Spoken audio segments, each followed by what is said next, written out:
Thrissur medical കോളേജിലേക്കാണ് ഇനി Lydia Jacob കൂടി ചേരുന്നുണ്ട്. ലിഡിയ, ഈ 8 മരണം അത് മന്ത്രി നേരത്തെ വിശദീകരിക്കുകയുണ്ടായി. ശരീരഭാഗങ്ങളുണ്ട്. DNA പരിശോധനയ്ക്ക് ശേഷം മാത്രമേ കൂടുതൽ വ്യക്തത വരികയുള്ളൂ മരണസംഖ്യയിൽ എന്ന് പറയുന്നുണ്ട്. ഈ പരിക്കേറ്റവരുടെ ആരോഗ്യനില എങ്ങനെ, ആശുപത്രിയിൽ നിന്ന് നൽകാനുള്ള വിവരങ്ങൾ എന്തൊക്കെയാണ്?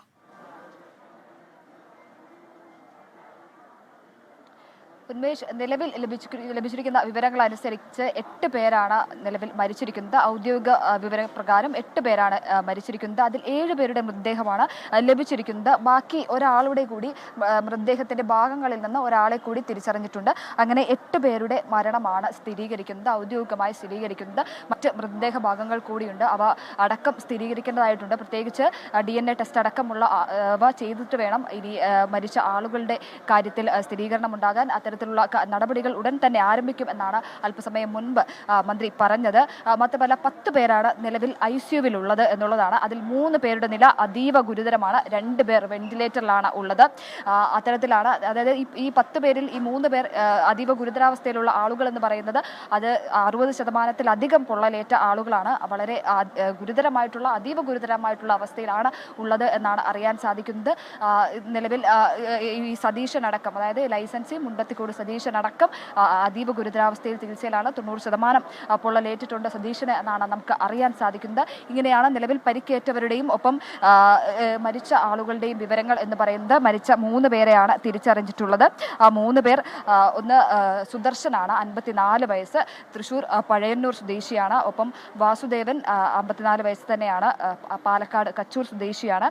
സുവിൻ 40 വയസ്സ്, തൃശൂർ കുണ്ടന്നൂർ സ്വദേശിയാണ്. ഇത്തരത്തിൽ 3 പേരെയാണ് നിലവിൽ തിരിച്ചറിഞ്ഞിട്ടുള്ളത്. ബാക്കിയുള്ളവരുടെ തിരിച്ചറിയലും മറ്റ് നടപടികളും അല്പസമയത്തിനുള്ളിൽ ആരംഭിക്കും. പോസ്റ്റ്മോർട്ടം നടപടികൾ ആരംഭിച്ചിട്ടുണ്ട് എന്നുള്ളതാണ്.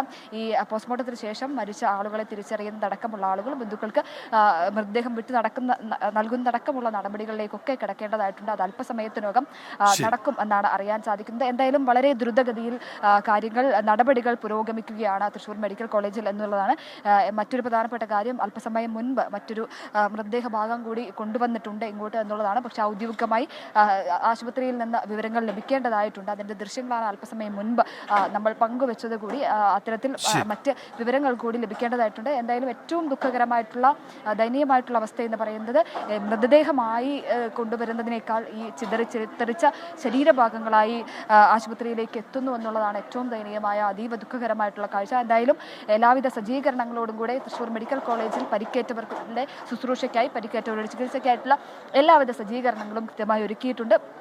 മറ്റ് ആശുപത്രികളിൽ നിന്നുകൂടി, പ്രത്യേകിച്ച് തൃശ്ശൂർ ജില്ലയിലെ മറ്റ് ജില്ലാ ആശുപത്രികളിൽ നിന്നടക്കം ഡോക്ടർമാരെയും വിദഗ്ധ സംഘത്തെയും അടക്കം ഇങ്ങോട്ടേക്ക് എത്തിച്ചിട്ടുണ്ട്. മാത്രമല്ല മറ്റ് ജില്ലകളിൽ നിന്ന്, തിരുവനന്തപുരത്ത് നിന്ന് സംഘം പുറപ്പെട്ടിട്ടുണ്ട് എന്നാണ് അറിയാൻ സാധിക്കുന്നത്. ഒപ്പം എറണാകുളത്ത് നിന്നും പാലക്കാട് നിന്നും ഡോക്ടർമാരുടെ സംഘം എത്തിയിട്ടുണ്ട്. അങ്ങനെ 54, ഇപ്പോൾ തൃശ്ശൂർ മെഡിക്കൽ കോളേജിലെ തന്നെ 56, തൃശ്ശൂർ ജില്ലയിലെ തന്നെ 56 ഡോക്ടർമാരുടെ സംഘമാണ്, വിദഗ്ധ സംഘമാണ് ബേൺസ് ICUവിൽ അടക്കം രോഗികളെ പരിചരിക്കുന്നത് എന്നുള്ളതാണ്. ഏറ്റവും ആധുനികമായ സംവിധാനങ്ങൾ, ഏറ്റവും ചികിത്സ നൽകാൻ തന്നെയാണ് ശ്രമിച്ചുകൊണ്ടിരിക്കുന്നത്.